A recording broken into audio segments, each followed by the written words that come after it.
As darkness fell tonight over England and Scotland, millions of people were girding themselves for another night of winter at its most savage, after a day which has brought the toughest conditions of the week so far. The culprit was a belt of snow which travelled across most of the country from east to west during the night, and which kept on going through the afternoon into places which had managed to escape the worst of the past few days. Every town and community has its stories. The drivers stranded in a village in Northumberland, the pensioner who died from the cold in Yorkshire feeding the birds, the helicopters in East Anglia taking the stranded to hospital, the convoys of milk trying to reach customers in Essex, the army including the Gurkhas helping the police in Kent, and down in Cornwall, the blizzard which cut off the lizard. For people trying to get home tonight, especially London commuters, it's going to be a struggle, and we'll bring you the details in a moment. Long-distance coach services are badly hit. Some of the motorways are down to single-lane traffic, and the airports are only just managing to cope. And because of the weather, British Telecom is actually urging people not to make so many phone calls. It says that some of the exchanges are overloaded because customers trapped at home or stranded on the way are blocking the entire system. So that's the picture of cold comfort this evening. Now for the details. And the first of our regional surveys comes from Chris Powell, who's been looking at London and the South East. According to a spokesman for British Rail Southern Region, According to a spokesman for British Rail Southern Region, today has been the worst yet for rail travellers south of the Thames. No trains in or out of Kent and a drastically reduced service elsewhere. For those commuters who did travel into London using Waterloo, Victoria, Charing Cross or London Bridge, there are a few trains this evening, but they won't be running to a timetable, just as and when they become available. The picture is marginally more hopeful at Euston, King's Cross, St Pancras and Liverpool Street.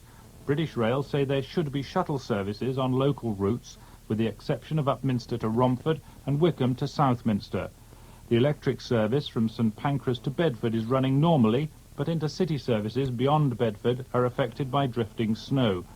Mainline services to Essex are also badly disrupted. The message from British Rail is simple: if you don't have to travel, don't. Air routes have also been hit with long delays at Gatwick, but Heathrow has stayed open all day, the cancellations there being caused by European and domestic airports being closed by drifting snow.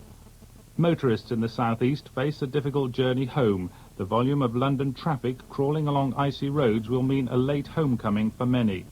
Police have been urging drivers not to use their cars. In Kent, teams of soldiers helping to deliver food to people stranded on the Isle of Sheppey have been hampered by vehicles stranded in snowdrifts of up to 20 feet deep.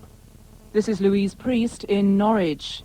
The adverse weather conditions have brought Norfolk virtually to a standstill today, with most of the county's roads blocked due to drifting snow. As fast as the council's snowplows moved along the roads, the snow drifted back on because of the 40-mile-an-hour winds. As a result, all county bus services were abandoned, although a few operated in the towns. British Rail services were also severely hampered, with only a skeleton service to London and a couple of trains running within the county.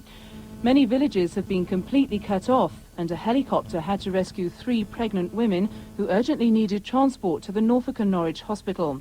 None of the county's 550 schools has been opened today. With more snow forecast, Norfolk Police are urging local people once more not to leave their homes unless it's absolutely necessary. This is Jane Sampson in Lincolnshire. Arctic conditions in Lincolnshire have ensured that the county's 406 schools will remain closed for at least another day.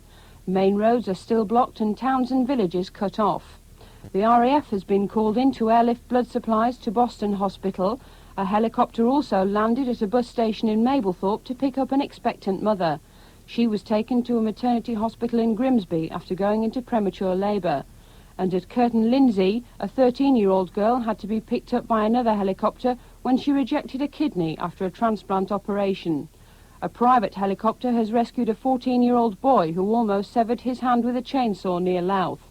The ambulance going to his aid got stuck in snow. This is Richard Wells in Leeds. The snow and the cold claim the lives of at least 2 more pensioners in the region today. A woman of 87 froze to death in her garden in Rotherham after she went to feed the birds. And a man, also in his 80s, died outside his home in North Derbyshire of hypothermia. From the River Humber to the Scottish border, scores of main roads are blocked. The worst affected county is Northumberland. Hundreds of people are stranded in the village of Belford, and with food supplies running low, the owners of 2 lorries stuck in the same village are allowing their loads of meat and bread to be distributed to the needy.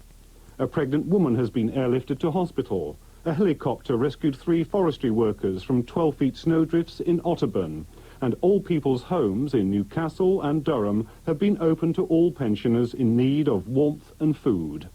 This is Quentin Cooper in Glasgow. There's been little let-up in the severe weather conditions which have been battering Scotland all week.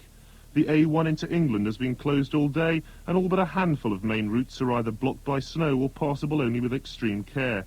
The RAF has flown a pregnant woman from her isolated farmhouse in Fife to hospital in St Andrews, and she was later transferred to Dundee.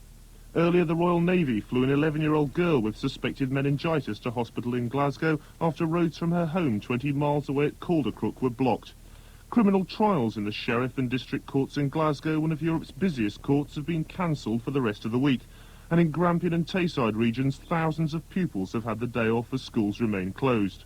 In Strathclyde, social workers called in the 15 Parachute Regiment to deliver food to the elderly and needy in Lanarkshire, as their 4-wheel drive Land Rovers were the only vehicles that could get through. From Scotland to Wales, and the Principality avoided the brunt of the blizzards on Monday and Tuesday, but now it too is suffering. Almost all the main roads in mid-Wales are blocked, and a number of villages are isolated. Buses between Cardiff and Cwmbran have been called off, and all services in the Newport area are suspended until tomorrow morning. Swansea won't have any buses from about 7 o'clock this evening. And Wales isn't the only place in Western Britain where winter has arrived with a vengeance. This is David Smeaton in Plymouth. Snow now covers all the southwest. More is expected tonight, with high winds likely to cause drifting. Penzance, much of the Lizard Peninsula, parts of Dartmoor and most of Exmoor remain cut off. Food supplies have been flown to the beleaguered Isles of Scilly. Naval helicopters in Cornwall have been taking injured people to hospital, food to marooned animals and coal to pensioners. They're now trying to land an aircraft hangar heater at Helston Waterworks, where there's been a breakdown in the heating system. Conditions are bad in East Devon and over the high ground of Dorset and Hampshire. Around Bristol, several main roads are blocked, and only one lane is open across the Severn Bridge, where winds are gusting up to 35 knots. In the Isle of Wight, an 83-year-old woman has died from hypothermia, while near Bath, the fire brigade battled through to a farm to rescue a man of 90 suffering from the cold. And there's been heavy snow and a lot of burst pipes in the Channel Islands. A postman at Cheadle in Staffordshire, who disappeared on his round during the morning, has been found dead in a snowdrift. Police using dogs began a search this afternoon when Mr. Arthur Elliott, who is 60 years old, failed to report back in. He was found face down in the snow at a point where he was due to make a collection after completing his deliveries. The drifts in the area are up to 6 feet deep. And as winter tightens its grip over the whole country, the voluntary organisations are reminding everyone to look after those who need help. From Age Concern, for example, has come the simple advice that a cup of tea could help save an old person's life. And it's because so many of us are making cups of tea and trying to keep warm that the demand for electricity and gas is at record levels. The Electricity Generating Board has had to reduce supplies to some of its large industrial customers, but it's so far avoided any general power cuts. British Gas is pumping 20% more gas through the pipes than ever before, but there have been some reductions in pressure in the mains. Here's our science correspondent, Clive Cookson. The demand for electricity today didn't quite reach last night's all-time record, but the Generating Board is still running its power stations flat out and reducing supplies to some industrial customers who agreed to take the first power cuts in an emergency in exchange for lower electricity prices. Domestic customers should not suffer any blackouts, however long the severe weather continues, unless an exceptional number of power stations run into trouble. The only part of Britain with widespread gas supply problems is South Wales, where mains pressure has fallen in some of the valleys. People there have been asked to use less gas during the late afternoon and early evening, though this request does not apply to anyone who's elderly or infirm. In the Essex village of Coggeshall, 1,200 households were told to switch off all gas appliances after a potentially explosive mixture of gas and air got into the mains. Police even broke into some houses to turn off their supplies. In the Commons, the effects of the cold have been discussed in an opposition debate on severe weather payments to pensioners and others in need.